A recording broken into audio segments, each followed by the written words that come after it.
I want a Christian man, but they just corny. No, not all of them, but some of y'all need to have more swagger. You know what I'm saying? Because like y'all, they got the word, you got the spirit. We got spirit. We got yay, good.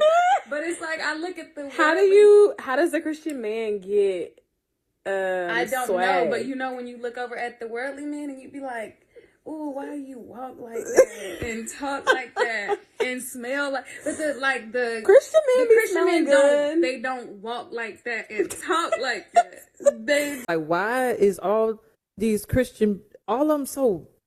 I mean, it's some women that really that's on their list. Cornball, that's in the list. That's what they like. For me, that wasn't on the list. I needed somebody who you didn't know if they were actually saved unless they opened up their mouth. When they walk down the street, like your eyes are yellow, your pants, you got hands, but you love the Lord. That's perfect. Whoa. That's perfect. You made me sound like a straight drug addict. Your eyes is yellow, your Not pants. a drug addict, a drug dealer. So you... That's what I wanted. I wanted what somebody. Are you talking about? I wanted somebody that probably sold drugs once upon a time, but they gave their life to Jesus. So what does that do for you? Explain to the people. I'm attracted to. I'm attracted to that. So what? Welcome back to the channel. You see the information on the screen, so you know I'm all about marriage. I want to get you married. And if you're all about marriage too, and you really want to get married, you need to hit that subscribe button. You need to come out to Thursday Talks where we go even deeper. And you need to kind of organize yourself and kind of focus yourself down a path of trying to get into the spaces where people are talking about how to get married, not just about dating well. Anyway, this particular videos or set of videos was sent to me by a gentleman named Willie. So what's up, Willie? I appreciate you, reaching out. I'm always telling you all, if you want me to look at a video, if you want to be on the channel, if you want to talk to me about anything, hit me up on Instagram. You see the information on the screen. So, hey, people do it all the time, and I'm constantly showing you all that it happens all of the time because I feel like I am here for you. So I am trying to help you to do things, right? So anyway, let's get to this. So yeah, so Mr. Willie, my main thing is straight up, like I have kind of talked about this before. In fact, this was one of the first 5 videos that I ever put out on YouTube. And what's always sad about these types of things is that it's these types of videos that don't get a lot of love, especially from the people that need it the most. And it's always interesting to me, how that really works. I mean, we as humans, and when I say this, I'm not just beating up on the women, I'm beating up on people in general, and myself included, is that a lot of times the very information that causes us a little bit of pain, that causes us a little bit of concern or worry, is the very information that we avoid. So if you've been following my channel for a while, I've always talked about female sexual nature. All right. And I have videos on it, literally where the whole video, that's all I talk about. I explain it all the way down to a T, to try to make sure that people fully understand it. And the truth is men's sexual nature works almost the same. Really, both are almost the same. It's just that with women, because of the way that they tend to date and the way that men tend to date, men, it's easier for us to get out of, our sexual nature. And it's a little bit more difficult for women to get out of their sexual nature. So a woman's sexual nature is almost like the second woman, the woman that was talking about, I kind of want him to kind of be like a drug dealer walking down the street, right? Because she was like, that's what I'm attracted to. See, the bottom line is when she was younger, as young as, honestly, I kind of hate to go all the way back, but I'm just going to be real with you. It could be even as young as 7 or 8 years old. What she started to see was the men that were around her that got attention, that were seen as the pillars, that were seen as strong, as the one you might want, that were romanticized. And that's the key word, romanticized. Okay, those men, maybe in her neighborhood, might have been drug dealers. Maybe she saw them in movies and television shows, right? And so it can be, like I said, as young as that. And then as time goes on, she sees more and more of these types of men. Again, they continue to be romanticized. So in the back of her mind, that's what she believes, a good man is. By the time she's 13, 14, 15, depending upon the situation, she has her first kiss. She has the first time a guy actually kisses her neck. She starts to feel some kind of sexual energy from a man, right? And see, this continues to go on and on and on, even to the point of her having sex and even her and her first 1, 2, 3 boyfriends. And see, what this does is it creates this energy that is sitting upon her. She might not see it that way, but that's actually what's happening. Her brain is formulating a concept, of what her ideal man looks and feels like. And it generally goes towards sexual energy. Because at the end of the day, sex is the main thing. I know y'all don't really get that. Some of y'all don't kind of get that. But let's be real. I can be friends with any woman all day, every day. I could be friends with your sister. I could be friends with your mama. Some of y'all got daughters. I could be friends with your daughter if she's over 18. But it's like as soon as I have sex with her, now me and you got problems. Now you're going to be looking at me different. Why? Because sex changes everything. So sex is powerful. It's extremely powerful. Okay? So now let's rewind back so we can continue. So what's happening is these women, they're getting this sexual energy. And remember, men do the same thing. But see, sex does not begin 1 minute before you take your clothes off. It begins the moment you see the person. It does. You don't believe me. Again, a lot of the women is talking about men being corny. Okay, so what if right now I didn't have this chain on? What if this shirt was buttoned all the way to the top? What if I, like I said, had another shirt on that maybe wasn't as trendy? What if, my beard was all jacked up and my hair, or lack thereof, the little spots of it was coming in and I didn't have it fully shaved? Okay, that is going to change your opinion upon me just by you seeing me. I'm the same person, but because you're seeing me in a different light, now you don't associate any type of relationship, especially for the women that are watching this, with me, right? And see, this works the same way for men. When men first see women, it's the same thing. But based off how she dressed, how she walks, how long her fingernails are, how if she has, the fake eyelashes, does she have a wig, does she have weave, does she have braids, does she have dreads? All these things, create this familiarity toward the sexual energy that we're used to. And I've often talked about women's sexual energy like it's a drug. Okay. And there was one guy that popped up in the comments a while back and he didn't quite understand, what I was saying. But the concept here of a drug is there are some people out here that love to do weed. They love to smoke weed. If you try to get that particular person to drink a beer, they might look at you like you're crazy. They're like, dude, I don't drink beer. I just smoke weed. That's what I like to do. I like to smoke weed.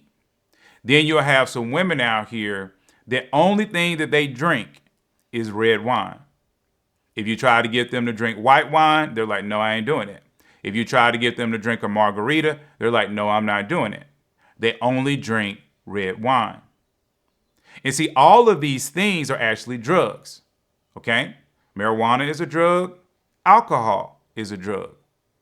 But there's a specific type of drug that the person is addicted to, if this makes sense.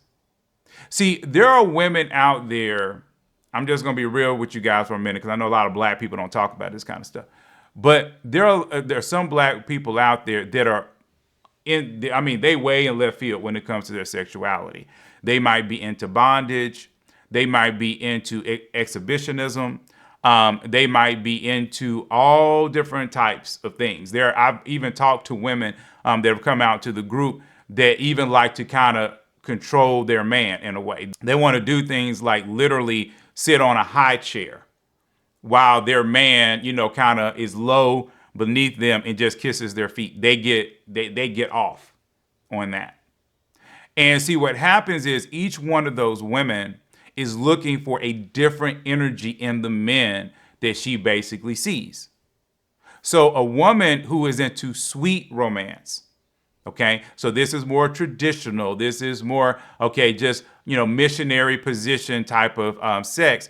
This woman is probably going to think that the corny guys in church, okay, are very sexy. Because that's really what she wants. She wants to look at the person during intimacy. She doesn't really want all these extras. She just wants to have that connection. That's really what she's looking for. Then you have other women that really want a man to grab them by the hair, okay, and throw them, not literally throw, but push them up against the wall. Those women are trying to find that extra aggressiveness within men. Okay, because that's what they like. And see, when you start to deal with Christianity, Christianity walks right now with a lot of grace. All right? It walks with a lot of grace. Y'all have to stop for a second and understand that point. Grace. And see, the grace of the Christian church allows someone to do something, okay, that basically have sinned beforehand. All right? And then we say, okay, let's wipe it clean. But the problem is, especially when it comes to sex, because remember, the Bible says for people not to have sex until they're married. Sex is powerful. Okay, I just talked about how powerful it was. It literally causes arguments. Like I said, if I slept with your mama, if I slept with your sister, if I slept, with your daughter, if she's over 18, it would bother you, right? Okay, especially if I say, oh, I don't care about her, whatever. That was just a one night stand, you know what I'm saying? That would bother you. I don't care what man you are. If you love them, that would bother you. So, and women have to understand, even if I did it to your sister or mama, that might bother you as well. So we have to understand, okay, that sex is this powerful thing, extremely powerful. So now, okay, when you have a woman that has had sex before, and she has had this romantic notion, because like I said, sex does not start when your clothes come off. It starts in the mind. And sometimes it starts years before a woman even has sex. You can see it in the books that she reads, in the movies that she watches, in the stories that she's the most interested in. So the sex has begun there. Even if she's never had physical sex before, her mind has had sex. Her mind has imagined, okay, a man kissing her, a man doing all types of things to her, right? And so because of that, what happens is now this shape of what she believes this energy is forms. And now she seeks out that energy. She's doing everything she can to find a man that lines up with that energy. Now remember, okay, this could have been 2 years ago. She could have been saved. She could have been abstinent. She could, have decided, hey, I'm not going to have sex. I am going to give my life to God. But the problem is when it comes to that energy, romantic energy, which is the number one thing she knows there's going to be that connection between her and a man, she still craves it. And that's why the devil spends so much time, for those that aren't Christian, you got to look at society. You can say society or you can say the devil, okay? Because I know not everybody watching me is Christian. But from a devil perspective, a societal perspective, that's why they push so many narratives in our society. Movies, like I said, that young girls are watching, 5 years old, 7 years old. They're watching Disney films. What are the heroines in these Disney films like? How do they act when the prince shows up? All of those things matter. And if you look at a movie, like I say, like a Beauty and the Beast, and then you fast forward to a movie like Pride and Prejudice, which is a little bit more of a adult type of story, it's like I say, it's pretty much the same story. All right? And so you have to understand that. So now, like I said, with all that energy, with all that behind her, that's what she thinks a man is. So now she comes into the Christian church, and then she's really looking for that. She's looking for that, except for now she wants him to be Christian. Now she wants all of that, but then she wants him Christian on top.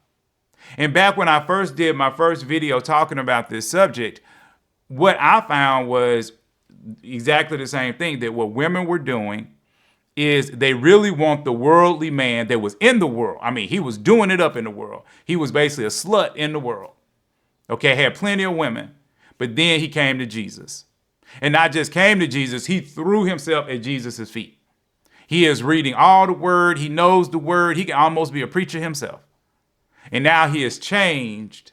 And he doesn't want to cheat. He don't want to do this. He just wants to be the best man. And he has no collateral damage. So he walked away with no diseases. He walked away with no children. He didn't walk away with too much emotional baggage. But what we know, just is, this is slightly off topic, but what we know is that it doesn't work that way. No one walks away with nothing. We always walk away with something. Okay? Because that's why God is trying to get us not to do these things in the first place, because he knows we ain't going to walk away scot-free.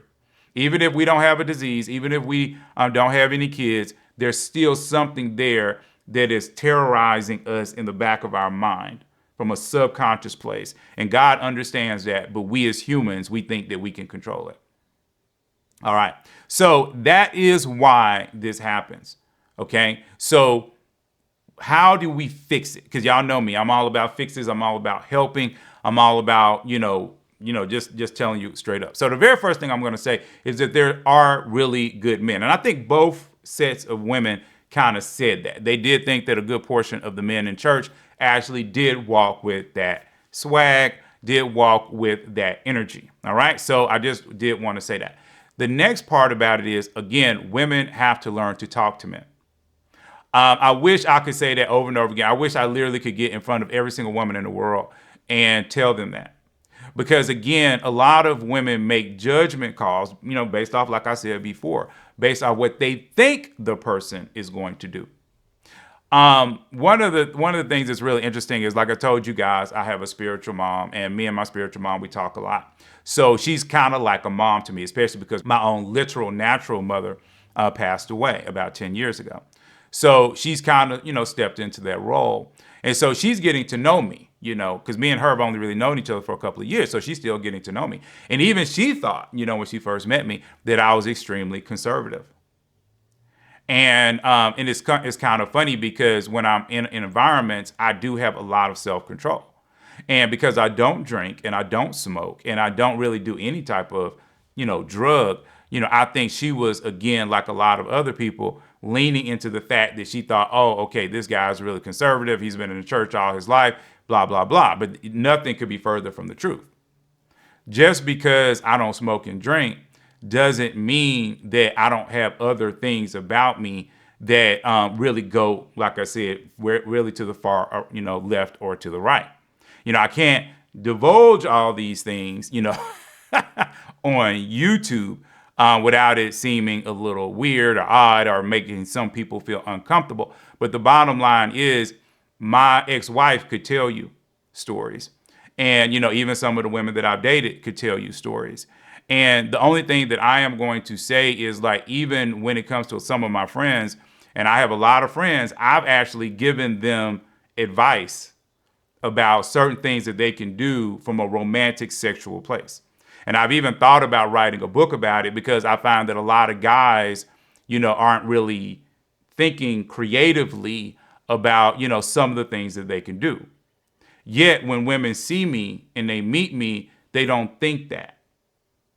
Because I don't brag on myself, because I actually think people that brag generally don't have the skills to do whatever they, have to do. In fact, the Bible talks about it.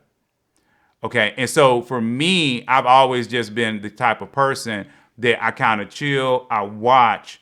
And then when I get a moment to interject information, no matter what that information is, that's what happens.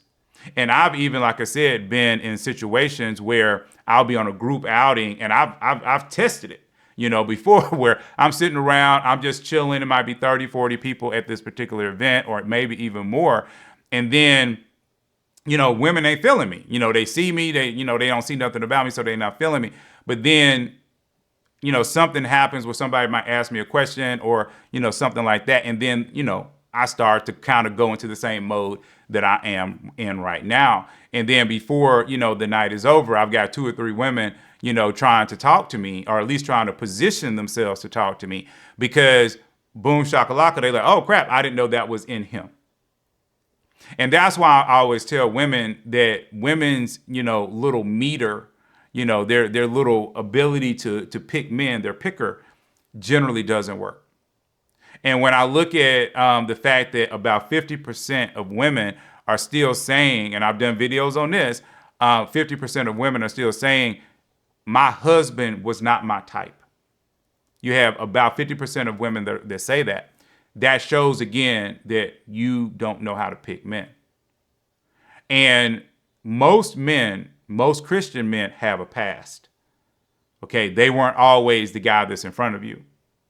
And even once you remove Christianity outside of that, I mean, take that fully off, again, a lot of women don't give every man a chance. Now, I did want to say this really quick. There's a huge difference between a man that has no strength in him, that has no courage in him, that has this weakness, this insecurity, fear thing.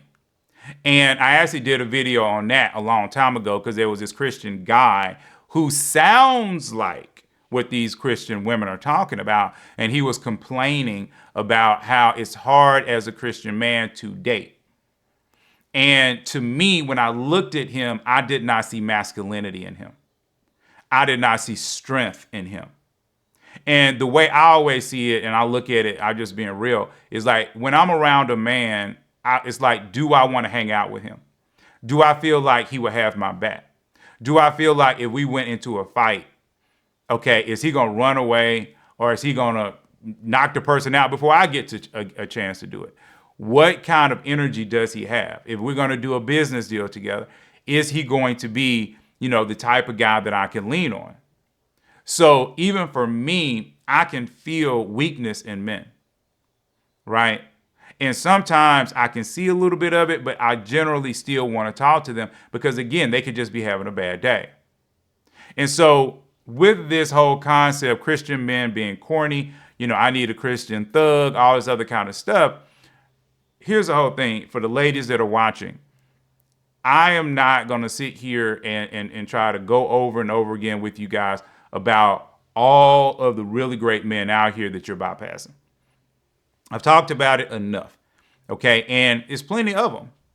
But it's up to you to talk to them. It is up to you to get in environments where you can actually have those conversations. If you're not willing to do that, then again, that's on you. And then for the guys, again, I'm telling you straight up, don't worry about it. But you do have to look at yourself in 2 ways. Okay, if you're walking in true masculinity and you were able to sort of get women, and when I say sort of here, because, we all know that every single woman ain't going to talk to us. I mean, unless you are just that super romantic ideal, you're not going to get every single woman. But if you as a man can get 3, 4, 5 dates with what most men would consider is at least a 6, 7, or 8 within a year, then yeah, you're able to get women. So if you're able to do it outside the church, you're going to be able to do it within the church. But if you're a man that cannot do that, then you have to work on, like I say, your own masculinity. And the ways that I'm always telling men to do this is, number one, you need a set of rules and regulations that you follow.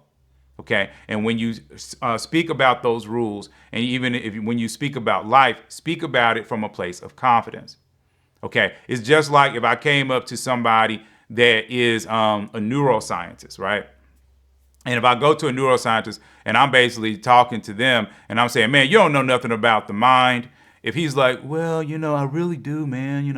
I have a PhD and I worked and I did this and I did that and, all this school and I've been in my job for 10 years. And I'm going to be honest with you. You find people just like that. They'll have the experience, but when, you ask them to talk about it, they're all down here, man, and blah, blah, blah, blah. No, you can never, ever be like that as a man. As a man, somebody says, hey, I don't care, like I say, if you take out the trash, if you're a gardener, you're like, yeah, I garden. Oh yeah, man. I love the grass, man. You know, I hit that grass. I make it just clean, straight off the top. You know, I got certain fertilizer sets, you know, that I put together. See, you have to have a little bit of that proudness. You know, not so much pride that you're above God, but you have to be able to speak out in that pride and to have your shoulders arched back and be like, yeah, man, you know, I do that. I pick up garbage. You know, I get them apples, man, old apple cores. You know, I get the banana peels, cans. You know, I do it. And I make sure it's done right. Because, see, that's the whole point. So if you're a Christian guy, you can't be down like that. Like, one of the things that always bothers me about any man, I would rather a man speak loud. And I know some women don't like this, but I'll be honest with you. When it comes to respect, okay, when you are quiet and you've been taught to speak with your inside voice all your life. And I actually, at one time mentored children. I worked in a middle school ministry in my church. And I used to try to get these boys to speak up.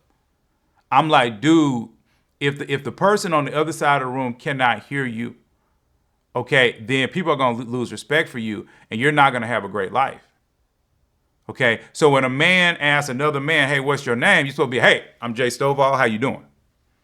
It's not supposed to be, hey, I'm Jay Stovall. How you doing? You should never be in a situation where the person across from you is basically like, I can't hear you as a man. Okay, unless you're like in a really quiet place or something like that where you really are trying to keep your voice down. But I'm just being real on that because, again, I'm always about helping people. And so while I do not agree with a lot of these women, when it comes to it, I understand how they got there. But I also want to make sure that, again, that the men that do find themselves in that situation, they can recognize why they are in that situation. Okay, and then maybe they can man up a little bit. But I will say that a lot of Christian women, just like a lot of regular women, many times sabotage themselves. And that's why I'm always trying to get women to come out of places of sabotage. Okay, recognizing you got to talk to men. You got to talk to a lot of men. Like I say, if you're 28 years old and you don't have a fiance right now, then you need to start thinking, maybe I am picking the wrong men. And then at that point, you need to go out with a lot of different types of men and evaluate those men based off of this and this, not what you see on the outside. All right. And I guarantee that if most women did that and dated 30 men, you'll probably find your husband. You could probably be married within 2 or 3 years if you are doing what you need to do. I mean, you still got to do what you need to do. Okay, we didn't talk about that in this particular video or talk about what the men need to do in this particular video, but I did want to say that. So remember, again, Thursday Talks every other Thursday. We do Thursday Talks, so please come out for that. Anyway, please like, please subscribe, and I'm going to see you all in the very next video.